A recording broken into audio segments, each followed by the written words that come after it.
Bonjour, je suis heureuse de vous présenter ce film tourné il y a maintenant presque 30 ans.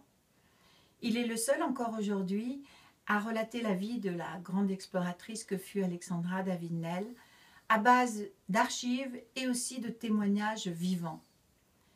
J'étais à l'époque guide, accompagnatrice de voyage au Tibet et en Himalaya, et j'étais également assistante de documentaire sur les premiers tournages qui se passaient dans ces régions, encore méconnues du grand public. Lors d'une de mes recherches, j'ai rencontré Marie-Madeleine à Digne et elle m'a confié son désir de se rendre un jour dans un petit état de l'Inde, le Sikkim, qui était encore à l'époque fermé aux étrangers. J'étais moi-même aussi très curieuse de connaître cet état et je revenais tout juste d'un repérage aux limites de ses frontières. Nous avons décidé d'allier nos efforts pour pouvoir obtenir l'autorisation de nous rendre en pèlerinage dans cette région.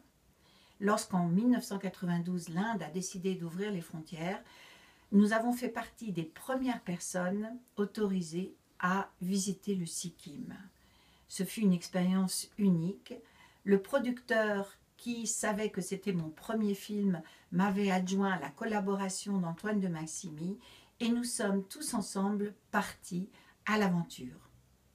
Ce film reste aujourd'hui une aventure unique car c'est la seule biographie vivante que l'on ait sur Alexandra. Car non seulement tout au long du film, Marie-Madeleine nous raconte la vie de celle avec qui elle a vécu pendant 10 ans, mais nous avons aussi eu la chance de recueillir le témoignage de 2 personnes encore vivantes à l'époque et qui avaient rencontré Alexandra de son vivant.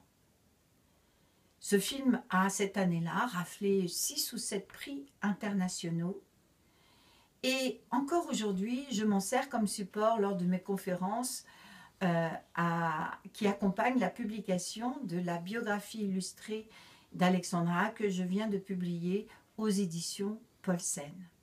Je suis donc ravie de le partager avec vous et surtout, bon visionnage en compagnie de ces 2 femmes si formidables que furent Marie-Madeleine et Alexandra.